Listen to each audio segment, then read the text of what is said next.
Coming up on today's episode of The Junkyard. Xander tries his first milkshake of the season.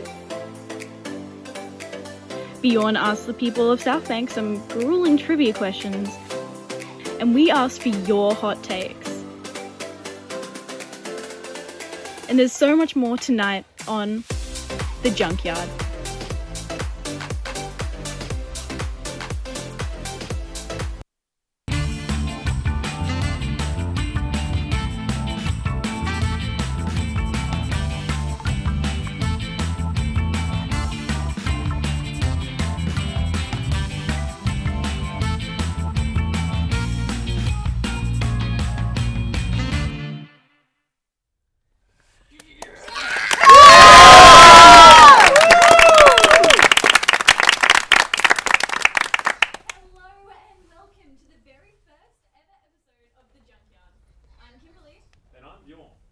And this is the series where we pitched a TV show and all our producers said was yes. So we pretty much have a mix of everything.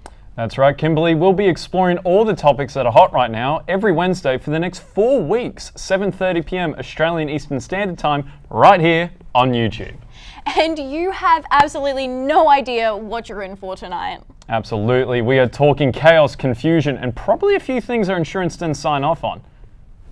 And I believe, hey Six. And you can follow The Junkyard on our socials on Instagram and TikTok. Okay, before we go any further, if you're seeing something weird on the bottom corner of your screen, no, your TV isn't broken. That's our picture-in-picture. We have a live feed of our intern Six doing something questionable for the entire episode. Look, this is The Junkyard, where we put everything in a blender and just hit go. Speaking of blending, it's almost time to kick off my favourite segment, Bjorn Trivia, where we talk to you on the streets of Brisbane to ask your knowledge on the US. And then, following that, we have News of the Week. Because I look at you. Hello, my name is Bjorn. I'm here for Bjorn's Trivia. I'm joined here with Timmy. They've cut my segment in half, so I'm going to have to get going. Let's go. And I'm joined with... Brendan. Jermaine.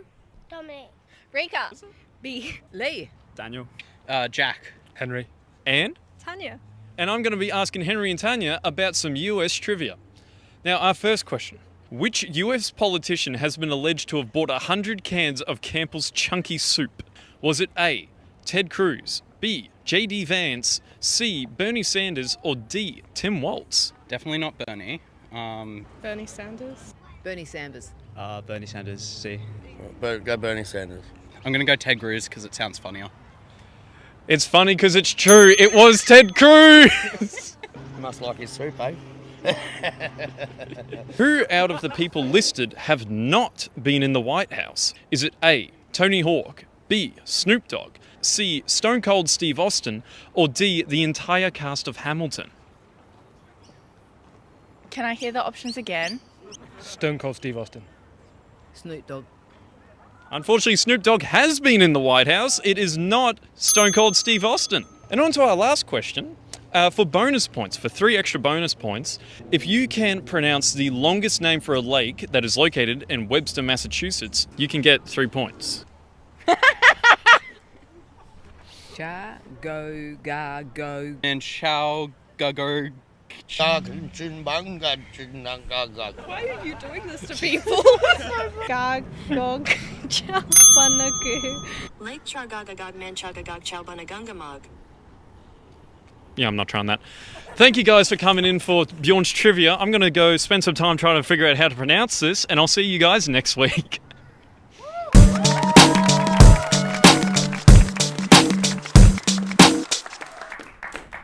Hello everyone and welcome to the Junkyard News.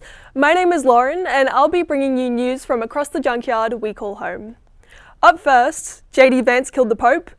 That's right folks, within mere hours of meeting with the US Vice President, J.D. Vance, the Bishop of Rome, Vicar of Jesus Christ, successor of the Prince of the Apostles, Supreme Pontiff of the Universal Church, Primate of Italy, Archbishop and Metropolitan of the Roman Province, Sovereign of the State of Vatican City, and Servant of the Servants of God, Pope Francis has sadly passed away, succeeded only by Trisha Paytas's new baby. Now, look, there is no evidence that JD Vance killed the Pope, but there also isn't any evidence that he didn't. So, in keeping with the Trump administration's policy, we'll be deporting him to El Salvador.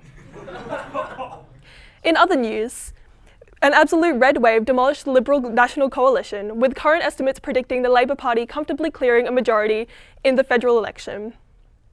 Now, the polls and election analysts want us to believe that it was Dutton's nuclear policy or his cozying up to Donald Trump, but however, I think Australians saw this photo of Dutton and just knew he couldn't be Prime Minister.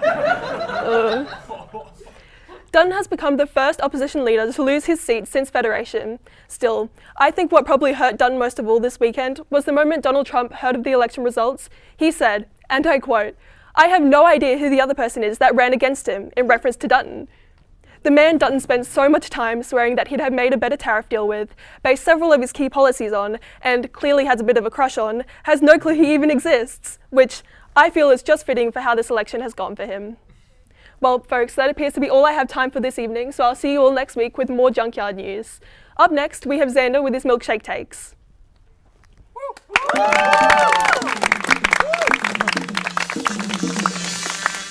We're at Patty Smith's getting a caramel milkshake. So, did he kidnap you too, or? Yeah. Milkshake acquired.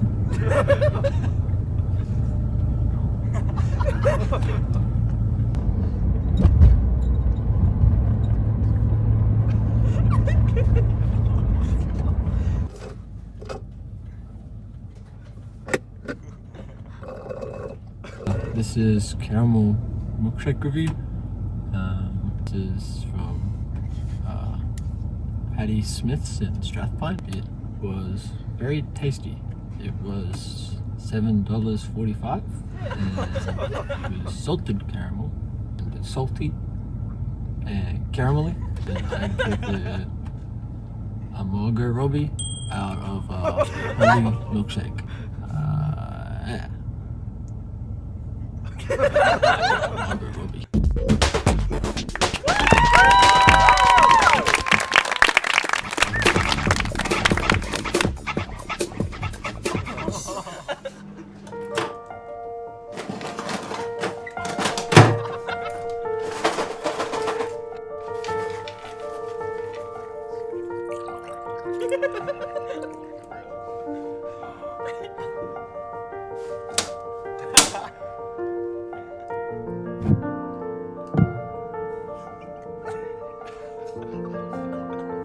Jimmy, you have to help me.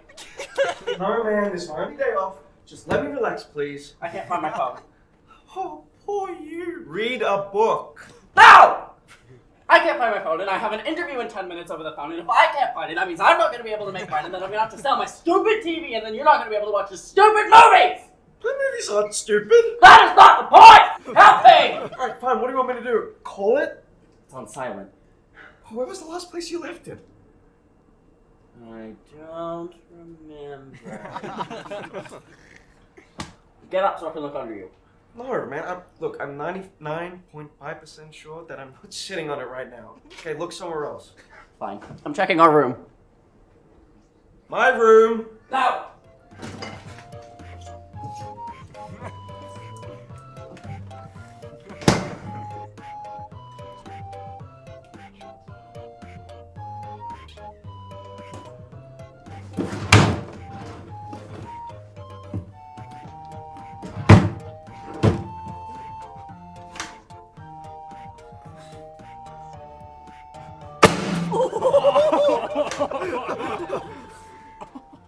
Jimmy, can I look under our bed?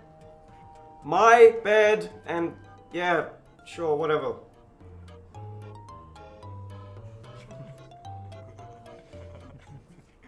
Not a phone, not a ew! Not a phone! Hey, have you found it yet? No, I didn't find my phone, but I found other things, and I don't know if I want to live here anymore. I don't want to live with you either. But that's besides the point. But without that phone, I'm not going to take the phone call, which is my job interview. And without that job interview, I'm not going to be able to make any money. And that means I'm not going to be able to pay any rent, which is fine, I guess, because living here is kind of bad anyways. I sleep on the couch.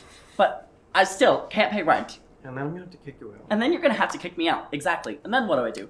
I'm gonna go back in and I'm gonna live with my parents. And then they're going to kick me out. Because I'm really annoying to be around. And then what? I'm gonna have to live in my car. And then someone's gonna jack your car. And then someone is going to jack my car. Exactly. And then what am I gonna do? Sleep on the floor? Or get hypothermia? Hypothermia? Yeah, that's what I said. And then I'm gonna die! Whoa. Yeah.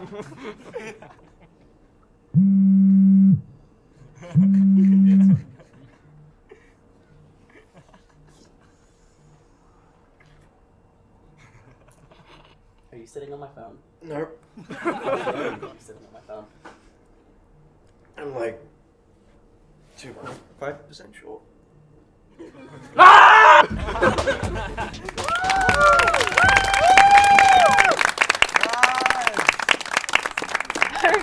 Okay. How good was James and Jimmy? Absolute legends. Truly chaotic in the best way, but hey, we're just getting warmed up. Right now, let's check in with our chicken eating king. 6.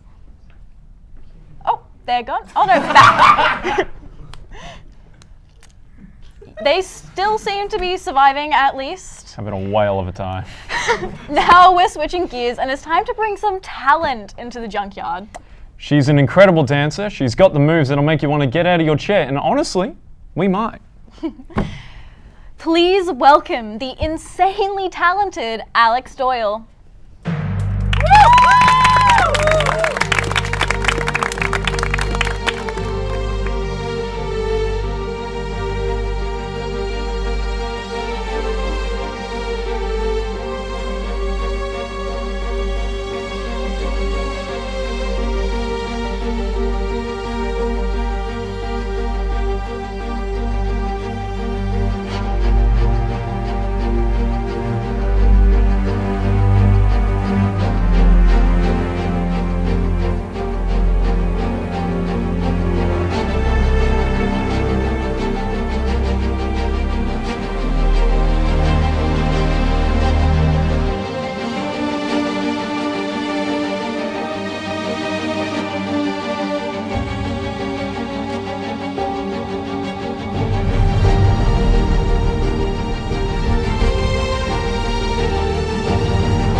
G'day, I'm Dylan, and today I'm going to be the dad you never had. Let's learn how to change a tyre.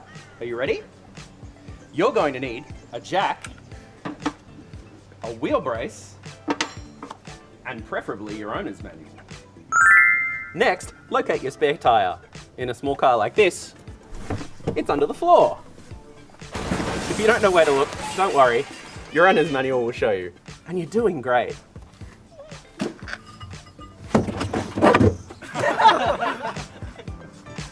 If the car you're working on has hubcaps, you'll need to remove those to get to the wheel nuts.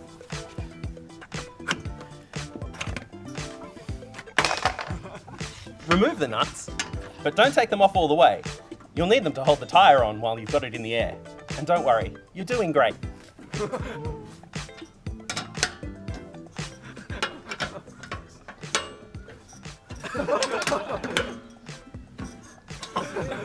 Now that's done, you can look in your owner's manual to see where you should put the jack.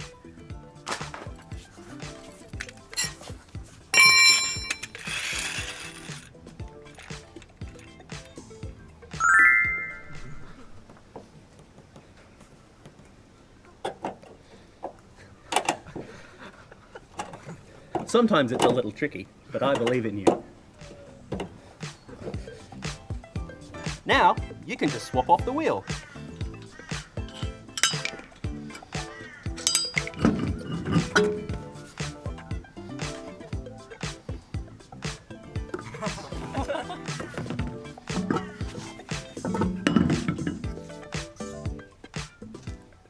So, lower the car, put your tools away, and you're done.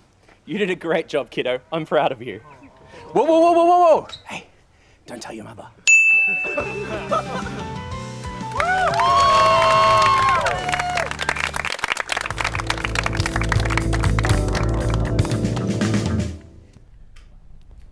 Welcome to Legal Action, the courtroom where logic is loose, evidence is ignored, and justice is technically attempted. Here's how it works. I'm today's client, and I'll be drawing 2 cards at random. One tells me the crime I've committed, and the other one tells me the reason. And I'm the lawyer, stuck with defending whatever crazy things come out of this trivial man's mouth. Oh. Oh no. Ladies and gentlemen of the jury, Your Honor, my client stands here today before you wrongly accused of the crime of... I drowned a stranger on a nature walk in a river. This case, I will assure you, is nothing more than a huge misconception perpetrated by the prosecutors of the state. And to rectify this, I call the defendant to the stand to state his testimony. So, Mr. Weirdbook, where were you on the night of the alleged offence? Oh no. So I was over in Slaughter Falls, and I was actually on my way there. And there was a gentleman in a blue SUV who cut me off in traffic and didn't give me a wave. Which is a pretty bad move on their part. That is pretty bad, I gotta say. It's pretty bad. So, yeah, I believe the events went that I was going to Slaughter Falls. Mm-hmm. Beautiful place. The name does have no correlation there. And we both were going there. Of course. And he just didn't give me the wave. And I took that personally. So, when we... Pretty much, you'd say this is a self-defense case, because really, that was just, you know, asshole behavior. You could say self-defense. That's one way to put it. It's not accurate, but it's one way to put it. So we both got off. I had a strong word with him, and he just didn't seem to care. Like, he just did not really see it as an issue. So I followed him a few feet behind, and when no one was looking, disposed of the man. Okay, no, well, while it may seem like my client has just blatantly confessed to this crime of which he is accused, may I remind you that this is a big, stressful ideal, and he is clearly influenced by the stress. But what does our jury think? Yo,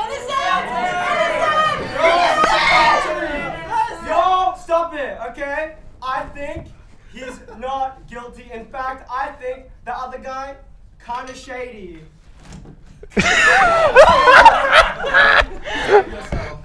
Wow, I mean, yeah, that is pretty unanimous.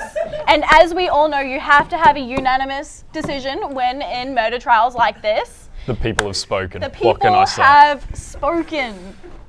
And if legal action has taught me anything, it's that neither of us should be trusted in a courtroom. Yeah, because we'd all be seriously guilty of being competitive. Ha, ha. Court is adjourned, but the Junkyard Madness, it's just getting started. Coming up in a couple of minutes, get ready to vibe with our brand new girl group, which is about to light you up with a performance you do not want to miss. But first, we're bringing the heat with hot takes. Expect opinions, chaos, and absolutely zero chill.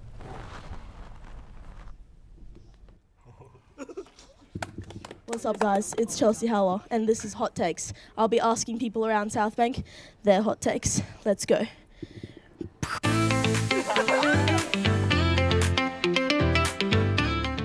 What's your name and occupation?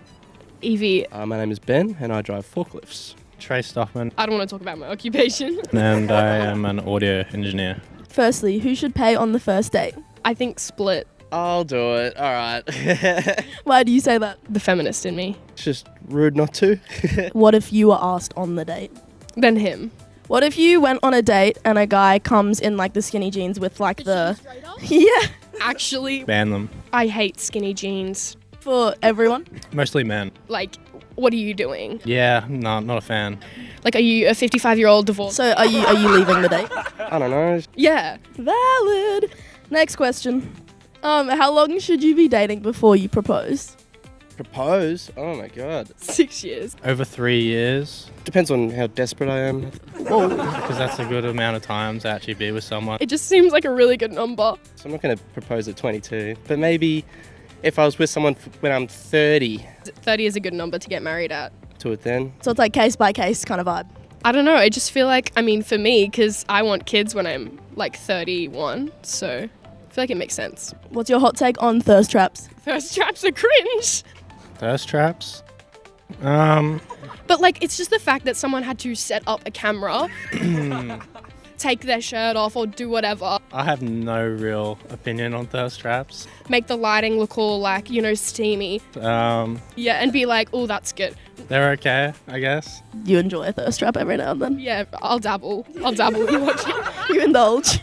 This has been Hot Takes. I'm Chelsea Howler. Thank you for joining me. I'll catch you next time. Same place, Hotter Takes.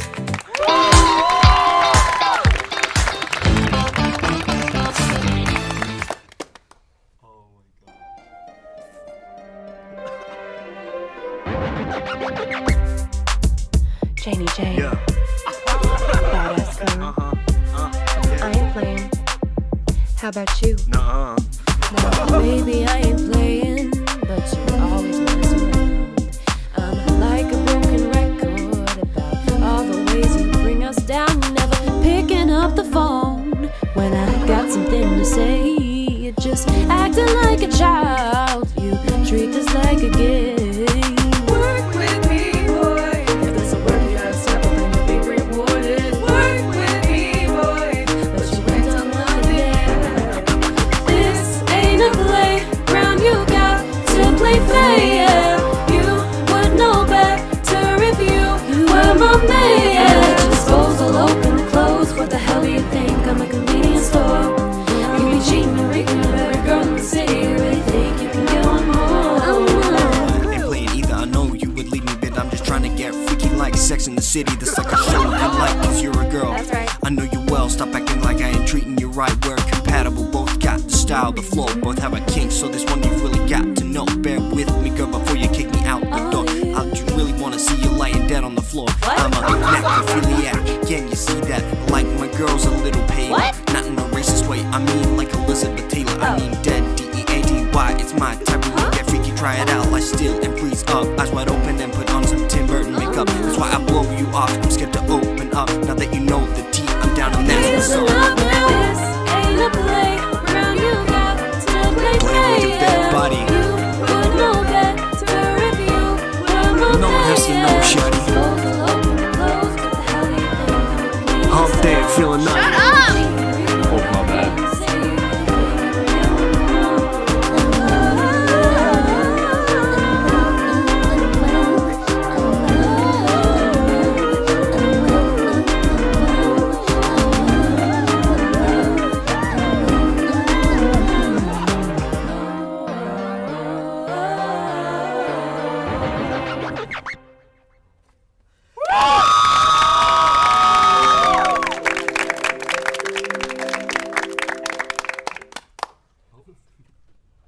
Welcome to Missing Pieces, where my interview guest and I have a chat while working on a jigsaw puzzle.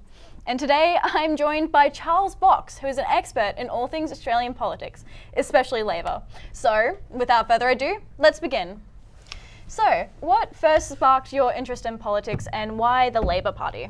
So both my parents were teachers, so that sort of started me on the path. My dad's a member of the union, and he was also a member of the Labour Party. So that was the sort of starting point. But then, as I grew up and started to research and do a bit of my own research on things like climate change and other issues, my beliefs started to align more with the left. So that's where I've sort of ended up. Yeah, that's great. And so what do you think like the biggest barrier between like young people and politics is?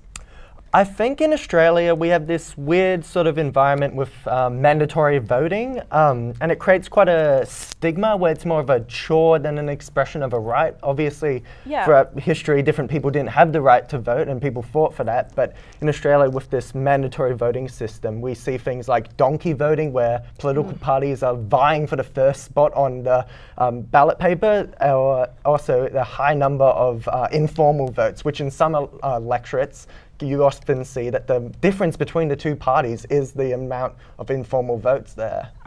And so how do you feel about Labor's most recent landslide election? I thought it displayed some really interesting trends. It bucked some pretty strong international trends. One was the move against incumbent parties, obviously, with the high inflation and general unhappiness. And then it also bucked a bit of a trend against the right wing. And so what gives you hope about the future of the Labour movement? I guess some of the key promises, the move to reduce HECS debt, the future made in Australia will see us at the forefront of this renewable energy wave, really pushing Australia in the right manufacturing direction, where some countries are taking a bit of a step back and being a bit conservative. Yeah, that's amazing. And so that's pretty much all we have time for in this segment, but would you like to sign the puzzle as it is? Sure.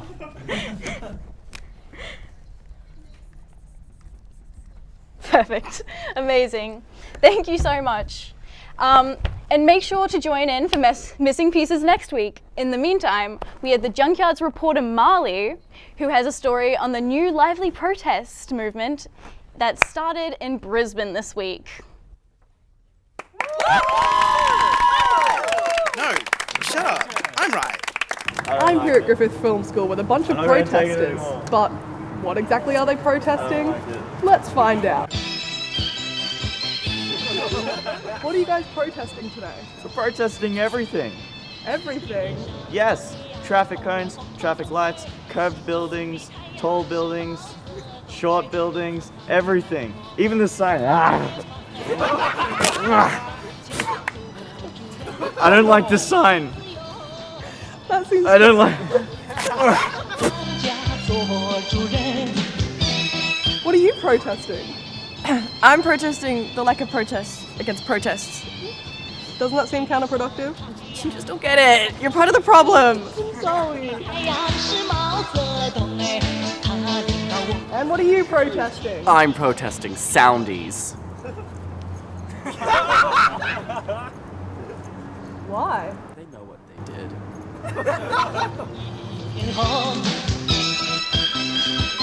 Well, you heard it here first, folks. These guys are protesting everything. I'm gonna go protest my life choices.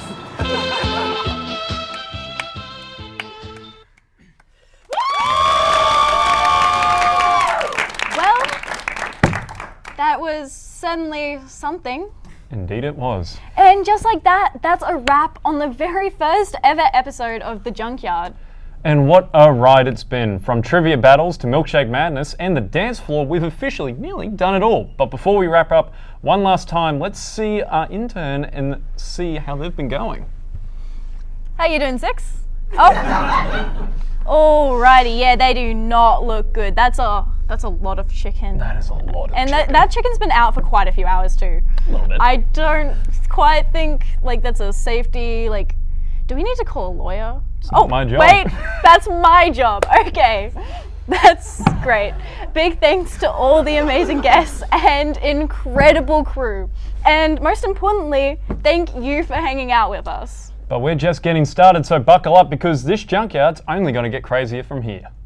Until next week at 7:30 p.m. Eastern Standard Time, right here on YouTube.